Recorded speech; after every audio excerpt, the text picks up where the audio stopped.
E agora, retomando, nós vamos falar de investimentos de infraestrutura de dados, né? Infraestrutura de dados. Nós vamos falar de inclusão, de soberania e muitos outros temas.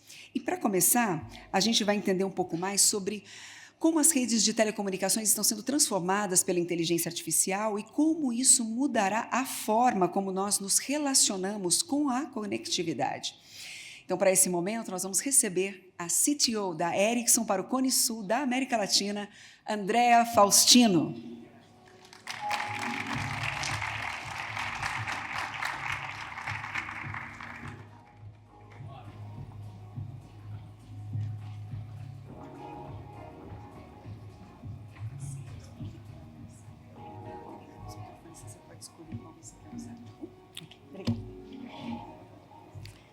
Boa tarde a todos. É um prazer abrir essa segunda etapa do evento.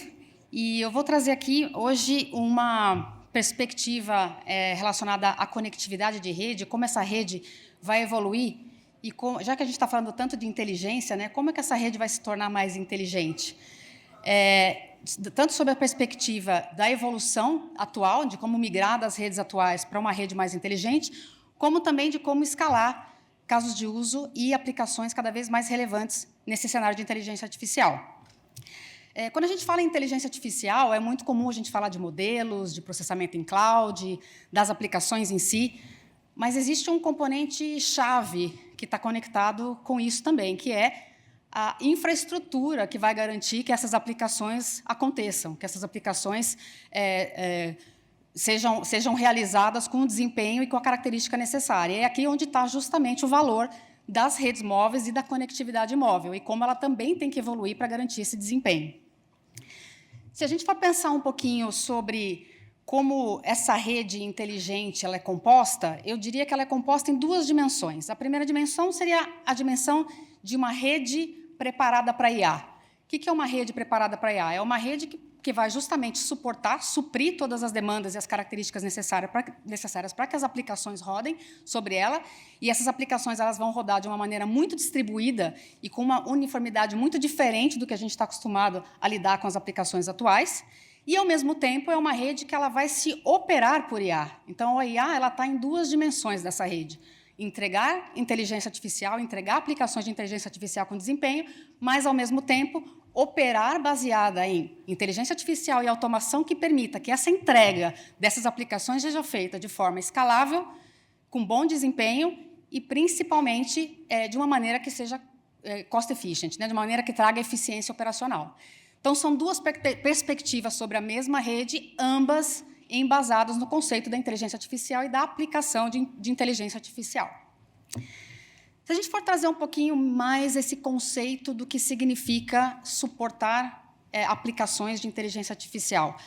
Quando a gente fala que a rede ela, tem que suportar inteligência artificial, a gente está falando aqui não só de suportar do ponto de vista de conectar ou de transferir dados ou de trafegar dados, mas a gente está falando também de garantir que as características e que o consumo dessa aplicação vai ter o efeito desejado do ponto de vista de serviço e negócio. Se hoje a gente tem uma aplicação rodando com características específicas de best effort ou com muito mais tolerância ou a variações de performance, de capacidade de cobertura, as aplicações de IA elas vão ter muito menos tolerância a esse tipo de desbalanceamento de performance. Então, é justamente esse o componente principal da inteligência artificial na rede, ou seja, a rede trafegar os dados, entregar os dados, garantir que, do ponto de vista operacional, do ponto de vista de processamento, essa rede vai ser parte do processamento em cloud, então, cada vez mais o processamento vai para as bordas da rede, cada vez mais a rede vai ter uma função fundamental de compor esse ecossistema em cloud, esse ecossistema de aplicações. Por outro lado, quando a gente pensa justamente a inteligência artificial no suporte da rede, a gente está falando aqui que, do ponto de vista de eficiência energética, do ponto de vista de eficiência de processos, do ponto de vista de desempenho, do ponto de vista de ter muito mais previsibilidade e trabalhar não só com correção de falhas ou com evitando falhas, mas com predição de automação para fazer predição de possíveis falhas. Quando a rede vai entregar ou vai ser operada e vai ser suportada pela inteligência artificial do ponto de vista operacional, ela carrega ali também aspectos super importantes de operação, eficiência operacional e também do ponto de vista de como essa automação vai evoluir de domínios específicos de rede para um domínio muito mais transversal da rede. Quando a gente pensa, então, nessas duas dimensões ou nessas duas componentes, a gente vê que, na verdade, o que garante realmente que vai haver um novo crescimento, ou que vai haver um novo crescimento nesse ecossistema digital baseado em inteligência artificial, a gente vê que esse crescimento ele não vai ser construído só por capacidade, só por cobertura, só pela aplicação, ele vai ser um conjunto, na verdade, de conectividade mais inteligente e mais eficiente, com recursos computacionais, né, com o crescimento dos recursos computacionais e a inteligência embarcada. É aqui que a gente... esse, para mim, é o conceito do que é uma rede inteligente no mundo de inteligência artificial. Se a gente for tratar um pouquinho um outro aspecto super relevante, que como que as redes móveis têm sido dimensionadas ao longo do tempo, né, nos últimos anos. Historicamente, uma rede móvel ela sempre foi dimensionada pelos aspectos do downlink. O que significa isso? Capacidade de cobertura. Então, o downlink sempre foi o que dominou o dimensionamento das redes, né? Quando a gente pensa que esse crescimento da inteligência artificial e das aplicações eles vão demandar muito mais características da rede que só cobertura e que só velocidade, a gente está partindo aqui para um outro paradigma de dimensionamento da rede, que é justamente o uplink. E por que isso? Porque as aplicações em inteligência artificial elas vão passar a necessitar e a demandar características de rede que são muito mais sensíveis ao uplink. Então, a gente vai ter processos sendo gerados e aplicações sendo processadas dentro da rede. A gente vai precisar garantir que as bordas da rede, né, onde você está levando essa distribuição de conectividade, essa distribuição das aplicações, elas sejam muito mais robustas do ponto de vista de uplink. E essa é uma grande diferença da forma como as redes eram dimensionadas até agora e a forma como a gente tem que pensar no dimensionamento da rede para a inteligência artificial. O uplink passa a ser um fator muito mais relevante e isso muda muito a forma como a gente vai tratar, ou como a gente vai tratar da evolução das características de dimensionamento de uma rede móvel hoje. Se a gente for trazer isso para o conceito de diferenciação de conectividade, né, a gente vê dois mundos que vão conviver juntos nessa nova rede, ou nessa rede inteligente. Primeiro, o mundo do que a gente conhece hoje, né, que é o que eu chamo de everyday connectivity, a conectividade do dia a dia. Ou seja, são as aplicações de banda larga, as aplicações que necessitam cobertura, necessitam capacidade, necessitam ter um balanceamento e uma eficiência em escala, e que, obviamente, vão continuar sendo grande parte do volume de tráfego que a gente vai ter nas redes daqui em diante, mas, ao mesmo tempo, essa mesma rede vai tratar assuntos muito mais críticos e conectividades muito mais críticas, sejam eles por necessidade de uma latência específica, sejam eles necessidade de uma característica de qualidade específica, e é justamente o balanceamento entre conectividade diferenciada e a conectividade massiva, ou atendimento massivo das aplicações, que vai fazer com que essa oportunidade aconteça dentro da rede e vai fazer com que a rede móvel seja realmente um pilar de sustentação da adoção de IA mundialmente, globalmente. O que eu costumo dizer aqui? A oportunidade ela não está em tornar qualquer conectividade premium, ela não está em transformar conectividade em algo premium, mas ela está justamente em entregar diferenciação de performance onde aquilo realmente tem valor. E o que significa ter valor? Onde aquilo realmente mexe com o resultado final da entrega daquele serviço. Se uma determinada característica é primordial para garantir um nível de serviço e a entrega de um serviço, é ali que você aplica a diferenciação de conectividade, ao mesmo tempo que você continua atendendo os aspectos de cobertura e capacidade de outras aplicações. Então, essa dualidade entre aplicações massivas e novas aplicações no mundo de inteligência artificial é o que vai justamente trazer a riqueza e trazer essa nova onda de crescimento e onde coloca realmente as redes móveis e a conectividade móvel num papel super crítico para o ecossistema digital, para o ecossistema de IA. Se a gente pensar um pouco em como estruturar tudo isso que eu estou falando aqui, né, como é que a gente poderia criar um racional do que significa, de fato, essa rede inteligente. O que significa essa rede programável e autônoma e inteligente? Eu divido essa rede em 3 blocos. O primeiro bloco é o que eu chamo de fundação. O que é essa fundação? é você ter realmente os recursos necessários para que essa rede tenha capacidade, velocidade e desempenho. Aqui entram elementos de 5G, né, 5G SA. Aqui entram elementos, por exemplo, de garantir que você tenha uma cobertura balanceada do ponto de vista de capacidade e cobertura, né, uma rede de acesso balanceada do ponto de vista de capacidade e cobertura. Aqui passa, por exemplo, por cada vez mais embarcar softwares já em Cloud Native para entregar funções da rede, funções do core de rede, né, sair cada vez mais de softwares virtualizados e entrar no mundo de Cloud Native nas funcionalidades que são core da rede, para justamente garantir flexibilidade e escalabilidade dentro dos próprios recursos de rede, né, dos próprios assets de rede, e, ao mesmo tempo, fazer com que tudo isso já embarque características de automação e inteligência artificial. Então, as características de fundação da rede, a fundação da rede, o asset da rede, o core, o RAM, a transmissão, à medida que a gente vai evoluindo os modelos de inteligência artificial, elas também têm que entregar as capacidades, entregar as características necessárias para as aplicações rodarem e, ao mesmo tempo, já ter nele embarcados a automação para garantir processos mais contínuos e mais escaláveis dentro da própria infraestrutura. Mas existem outras duas camadas que fazem parte dessa rede inteligente, que eu chamo de dois blocos, né, que eu chamo de o bloco que vai entregar realmente a conectividade diferenciada, que ele é basicamente feito pela forma como você vai fazer o tuning das características de rede para entregar conectividade inteligente e conectividade crítica aonde é necessário. Então, você precisa ter mecanismos, você precisa ter políticas dentro da rede que permitam essa diferenciação, que eu comentei no slide anterior. E um outro bloco é o bloco de autonomia de rede, que está muito mais conectado em como você vai operar essa rede, como essa rede vai tratar essa programabilidade, essa diferenciação de uma forma mais eficiente e escalável. E o mais importante de tudo é que esses dois blocos, né, diferenciação de conectividade e autonomia de rede, automação de rede e autonomia de rede, eles têm que andar juntos. Porque, à medida que você avança as aplicações de IA, trafegando dentro das redes e usando as redes como um recurso de inteligência, você também precisa aumentar cada vez mais a automação e cada vez mais ter uma rede melhor preparada para distinguir essa diferenciação de conectividade e para entregar aquilo que é necessário no tempo necessário. Do ponto de vista que já não vai ser mais possível processos liderados praticamente por humanos ter velocidade suficiente para se dinamizar de acordo com a diversificação de conectividade que vai existir dentro das redes. Então, são dois blocos que eles vêm ali de destaques distintos, né, ou eles são complementares, mas eles têm que acontecer ao mesmo tempo. E um tema super importante, quando a gente fala em autonomia de rede, esse bloco de autonomia de rede ele tem que ser aberto o suficiente para atender a inovação ou para permitir que a inovação aconteça, e, ao mesmo tempo, ele tem que ser estruturado para permitir que isso aconteça com a governança e com a gestão de risco necessário.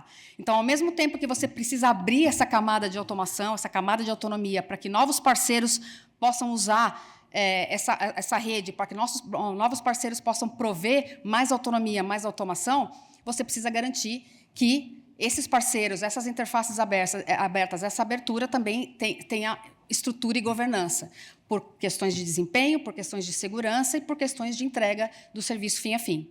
Então, é um grande bloco, é um grande ecossistema, a gente chama de rede inteligente e programável, justamente a conexão ou a junção desses três elementos, que é o que a gente está fazendo nas redes, do ponto de vista de conectividade de rede hoje.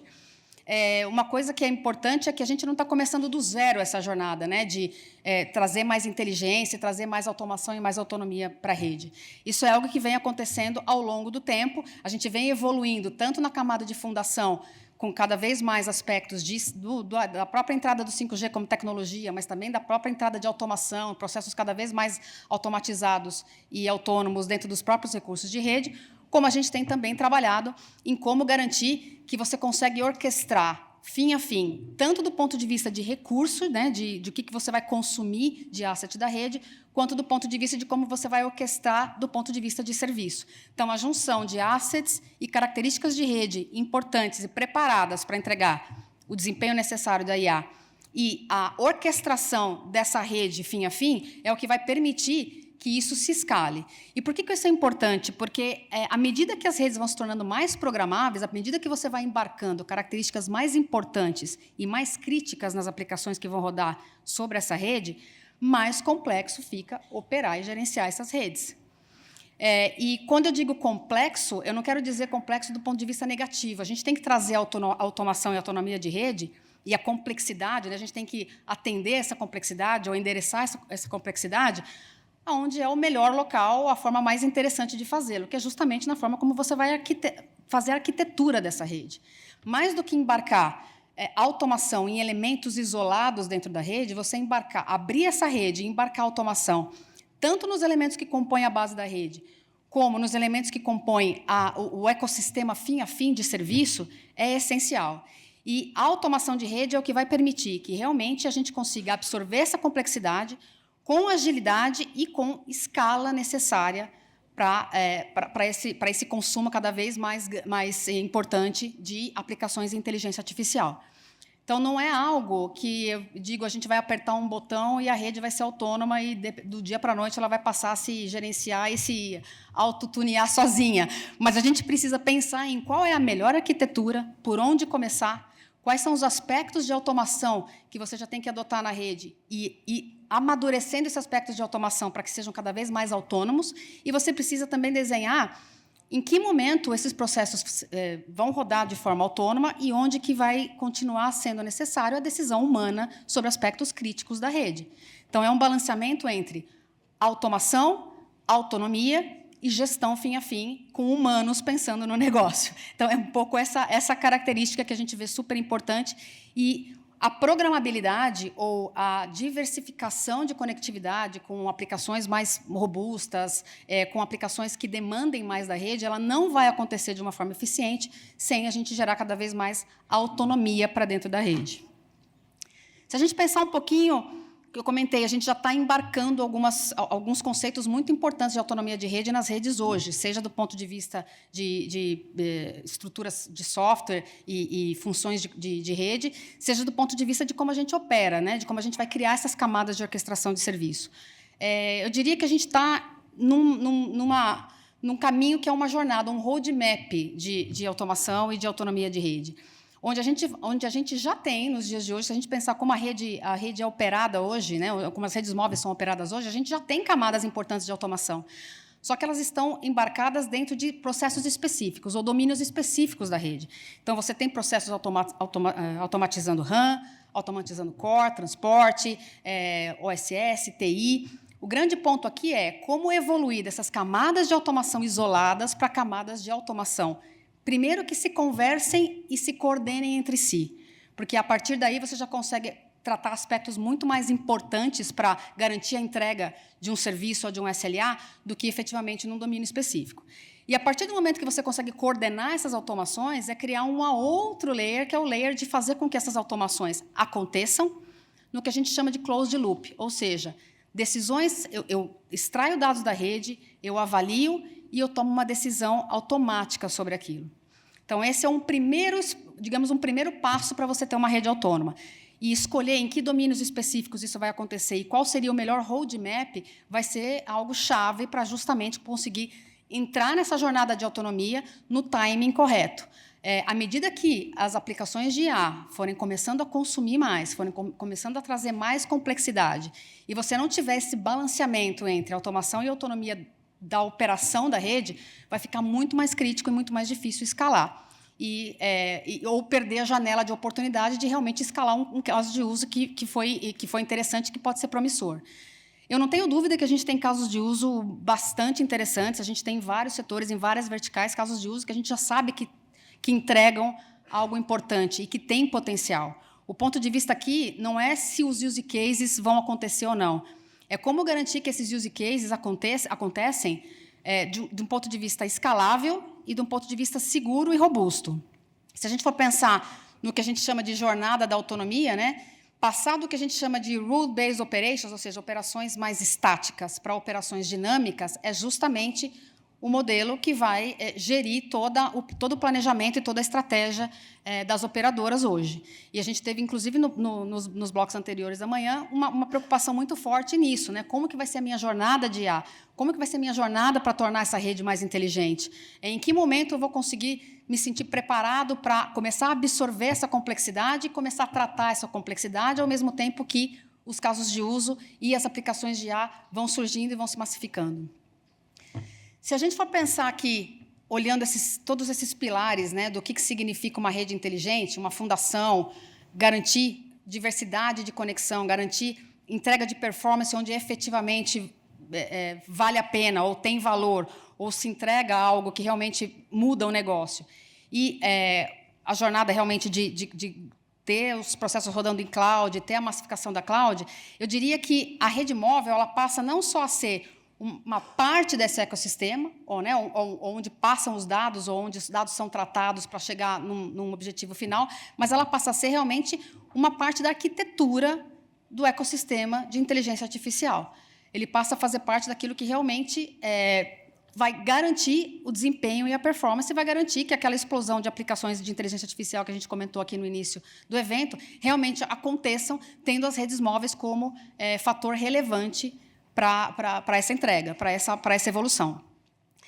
Mais do que tratar os assuntos, né, relacionados à inteligência de rede de forma estruturada, a gente está falando aqui de realmente construir as condições que vão transformar essa nova rede em algo escalável e eficiente. Se eu puder fechar aqui com um pouco a visão, né, da Ericsson e como a Ericsson vê essa nova jornada de automação, essa nova jornada de tornar redes inteligentes, eu diria que a Ericsson ela é hoje um dos maiores articuladores dessa transformação.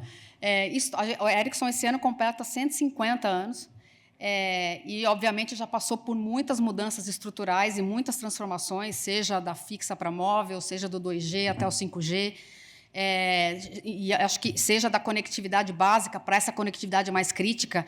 E a gente vê que, hoje, a Ericsson está justamente na vanguarda dessa discussão sobre cloudificação, a evolução das redes móveis e a adoção da inteligência artificial. E eu acho que, para mim, fica muito claro que uma rede inteligente ela vai requerir uma visão, e acho que todos aqui essa manhã deixaram muito claro que essa visão já existe e é compartilhada por todo o setor aqui. Ela vai exigir uma discussão e um estudo de arquitetura profundo sobre o que realmente precisa ser feito e de forma escalável e eficiente. E, obviamente, isso passa por uma jornada de automação e de autonomia bem mais pesada do que a gente vê no dia de hoje, mas, principalmente, sobre qual a forma de executar, a melhor forma de executar isso para que a gente tenha um timing apropriado entre demanda e infraestrutura. Eu diria que a Ericsson vê essa nova jornada, essa nova onda, como a conectividade é algo que tem que ter valor, e ela tem valor, a automação é o que vai escalar esse valor, e a inteligência ela tem que estar na rede. É isso, gente. Muito obrigada. Agradeço a atenção de vocês.